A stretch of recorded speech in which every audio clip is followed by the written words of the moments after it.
Matthew chapter 23.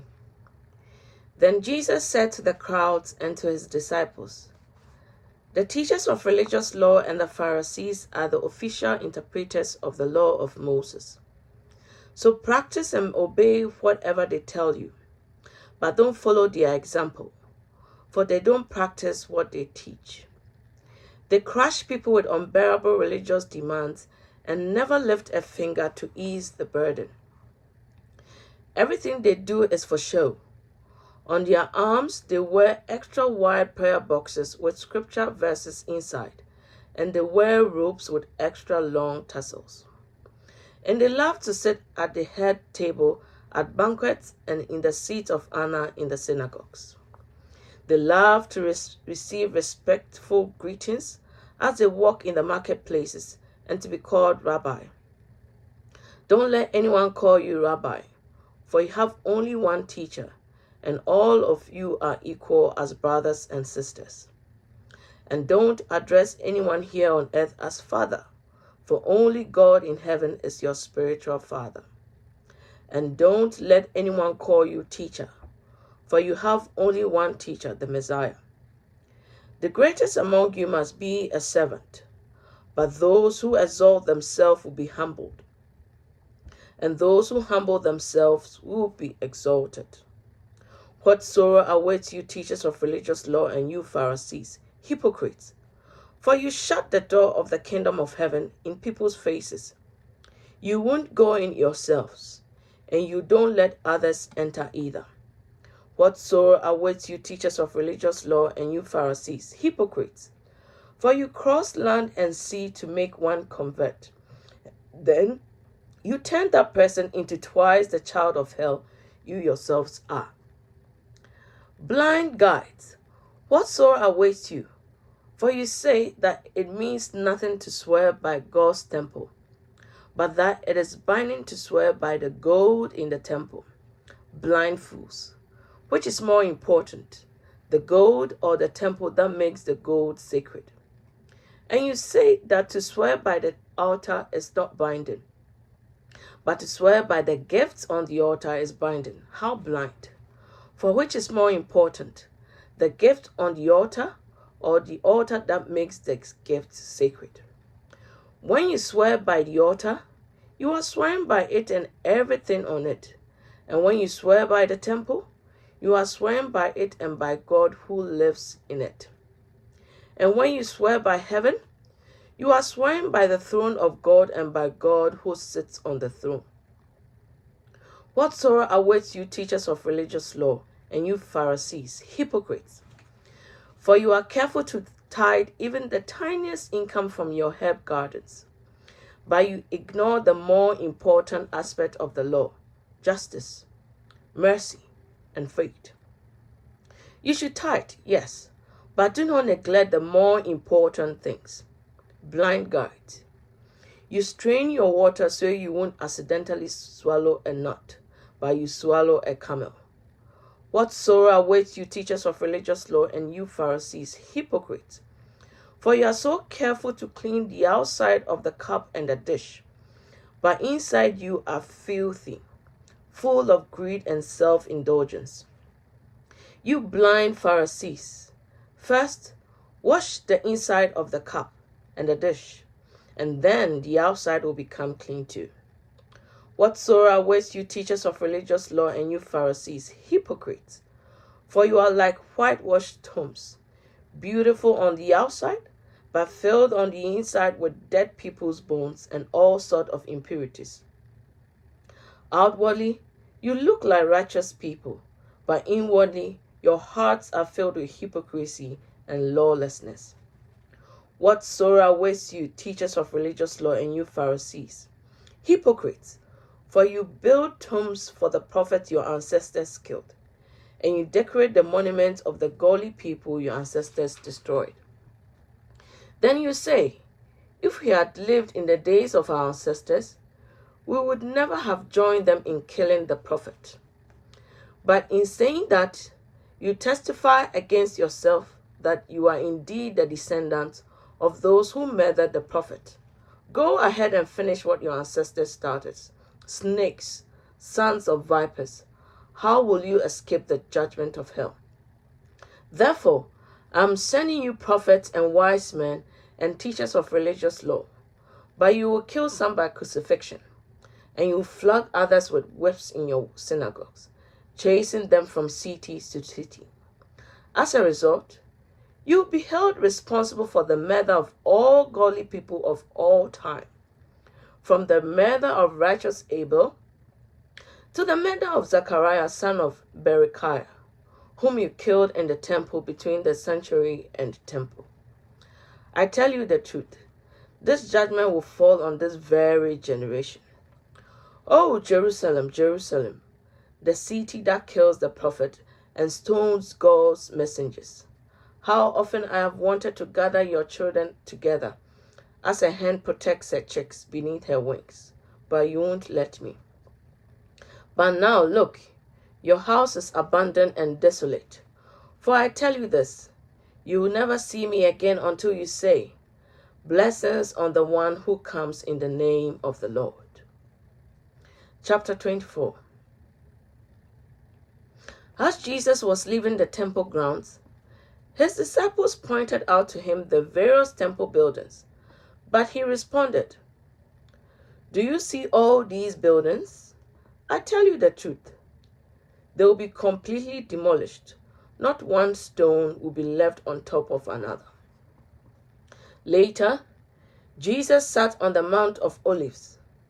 His disciples came to him privately and said, Tell us, when will all this happen? What sign will signal your return and the end of the world?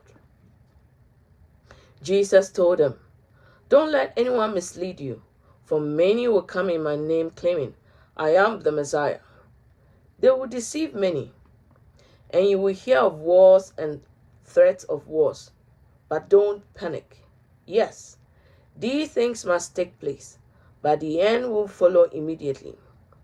Nations will go to war against nations, and kingdom against kingdom. There will be famines and earthquakes in many parts of the world, but all this is only the first of the birth pains, with more to come. Then you'll be arrested, persecuted, and killed. You'll be hated all over the world because you are my followers, and many will turn away from me and betray and hate each other. And many false prophets will appear and will deceive many people. Sin will be rampant everywhere, and the love of many will grow cold. But the one who endures to the end will be saved. And the good news about the kingdom will be preached throughout the whole world, so that all nations will hear it, and then the end will come. The day is coming when you will see what Daniel the prophet spoke about, the sacrilegious object that causes desecration, standing in the holy place. Reader, pay attention. Then those in Judea must flee to the hills. A person out on the deck of a roof must not go down into the house to park. A person out in the field must not return, even to get a coat. How terrible it will be for a pregnant woman and for a nursing mother in those days. And pray that your flight will not be in winter or on the Sabbath, for there will be greater anguish than at any time since the world began. And it will never be so great again. In fact, unless that time of calamity is shortened, not a single person will survive, but it will be shortened for the sake of God's chosen ones. Then if anyone tells you, Look, here is the Messiah, or there he is, don't believe it. For false messiahs and false prophets will rise up and perform great signs and wonders, so as to deceive, if possible, even God's chosen one. See, I have warned you about this ahead of time. So if someone tells you, Look, the Messiah is out in the desert, don't bother to go and look. Or look, he is hiding here. Don't believe it. For as the lightning flashes in the east and shines to the west, so it will be when the Son of Man comes. Just as the gathering of vultures show there is a carcass nearby, so these signs indicate that the end is near. Immediately after the anguish of those days, the sun will be darkened, the moon will give no light. The stars will fall from the sky, and the powers in the heavens will be shaken. And then at last, the sign that the Son of Man is coming will appear in the heavens, and there will be deep mourning among all the peoples of the earth. And they will see the Son of Man coming on the clouds of heaven with power and great glory. And he will send out his angels with a mighty blast of a trumpet, and they will gather his chosen ones from all over the world, from the farthest ends of the earth and heaven. Now learn a lesson from the fig tree. When its branches bud and its leaves begin to sprout, you know that summer is near. In the same way, when you see all these things, you can know his return is very near, right at the door. I tell you the truth, this generation will not pass from the scene until all these take place. Heaven and earth will disappear, but my words will never disappear. However, no one knows the day or hour when these things will happen, not even the angels in heaven or the Son himself. Only the Father knows. When the Son of Man returns, it will be like it was in Noah's days. In those days, before the flood, the people were enjoying banquets and parties and weddings right up to the time Noah entered his boat. People didn't realize what was going to happen until the flood came and swept them all away. That is the way it will be when the Son of Man comes. 2 men will be working together in the field. One will be taken and the other left. 2 women will be grinding flour at the mill. One will be taken and the other left.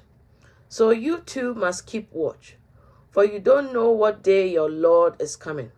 Understand this? If a homeowner knew exactly when a burglar was coming, he would keep watch and not permit his house to be broken into. You also must be ready all the time, but the Son of Man will come when least expected. A faithful, sensible servant is one to whom the master can give the responsibility of managing his other household servants and feeding them. If the master returns and finds that the servant has done a good job, there will be a reward. I tell you the truth. The master will put that servant in charge of all he owns. But what if the servant is evil and thinks, my master won't be back for a while, and he begins beating the other servant, partying and getting drunk? The master will return unannounced and unexpected, and he will cut the servant to pieces and assign him a place with a hypocrite. In that place, there will be weeping and gnashing of teeth. Chapter 25. Then the kingdom of heaven will be like 10 bridesmaids, who took their lamps and went to meet the bridegroom. 5 of them were foolish, and 5 were wise. The 5 who were foolish didn't take enough olive oil for their lamps, but the other 5 were wise enough to take along extra oil. When the bridegroom was delayed, they all became drowsy and fell asleep. At midnight, they were roused by the shout, "Look, the bridegroom is coming. Come out and meet him." All the bridesmaids got up and prepared their lamps. Then the 5 foolish ones asked the other ones, "Please give us some of your oil because our lamps are going out." But the others replied, "We don't have enough for all of us. Go to a shop and buy some for yourself." But while they were gone to buy, the bridegroom came. Then those who were ready went in with him to the marriage feast, and the door was locked. Later, when the other 5 bridesmaids returned, they stood outside calling, "Lord, Lord, open the door for us." But he called back, "Believe me, I don't know you."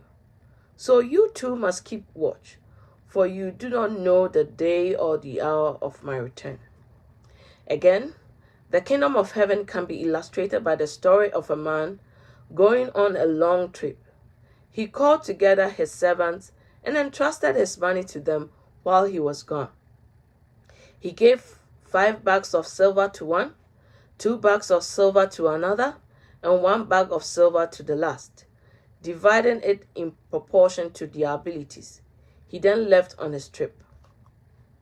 The servant who received 5 bags of silver began to invest the money and earned 5 more. The servant with 2 bags of silver also went to work and earned 2 more in addition.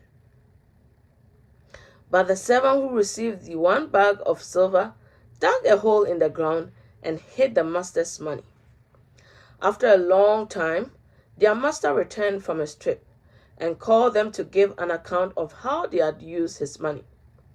The servant to whom he had entrusted the 5 bags of silver came forward with 5 more and said, "Master, you gave me 5 bags of silver to invest. I have earned 5 more." The master was full of praise. "Well done, my good and faithful servant. You have been faithful in handling this small amount. So now, I will give you many more responsibilities. Let's celebrate together." The servant who had received 2 bags of silver came forward and said, "Master, you gave me 2 bags of silver to invest, and I've earned 2 more." The master said, "Well done, my good and faithful servant. You have been faithful in handling this small amount. So now, I will give you more responsibilities. Let's celebrate together." Then the servant with the 1 bag of silver came and said, "Master, I knew you were a harsh man, harvesting crops you didn't plant and gathering crops you didn't cultivate. I was afraid I would lose your money, so I hid it in the earth. Look, here's your money back." But the master replied, "You wicked and lazy servant. If you knew I harvested crops I didn't plant and gathered crops I didn't cultivate, why didn't you deposit my money in the bank? At least I could have gotten some interest on it." Then he ordered, "Take the money from this servant and give to the one with the 10 bags of silver. To those who use well what they are given, even more will be given, and they will have an abundance. But from those who do nothing, even what little they have will be taken away. Now throw this useless servant into outer darkness, where there will be weeping and gnashing of teeth. But when the Son of Man comes in his glory, and all angels with him, then he will sit upon his glorious throne, and all the nations will gather in his presence, and he will separate the people as a shepherd separates the sheep from the goats. He will place the sheep at his right hand, and the goats at his left. Then the king will say to those on his right, 'Come, you are blessed by my Father. Inherit the kingdom prepared for you from generations of the world. For I was hungry, and you fed me. I was thirsty, and you gave me a drink. I was a stranger, and you invited me into your home. I was naked, and you gave me clothing. I was sick, and you cared for me. I was in prison, and you visited me.' Then these righteous ones will reply, 'Lord, when did we see you hungry and fed you, or thirsty and gave you something to drink? Or a stranger and showed you hospitality, or naked and gave you clothing? When did we ever see you sick or in prison and visit you?' And the king will say, 'I tell you the truth. When you did it to one of the least of these, my brothers and sisters, you were doing it to me.' Then the king will return to those on the left and say, 'Away with you, you cursed ones, into the eternal fire prepared for the devil and his demons. For I was hungry, and you didn't feed me. I was thirsty, and you didn't give me a drink. I was a stranger, and you didn't invite me into your home. I was naked, and you didn't give me clothing. I was sick and in prison, and you didn't visit me.' Then they will reply, 'Lord, when did we ever see you hungry, or thirsty, or a stranger, or naked, or sick, or in prison, and not help you?' Then he will answer, 'I tell you the truth. When you refuse to help the least of these, my brothers and sisters, you are refusing to help me. and they will go away into eternal punishment, but the righteous will go into eternal life.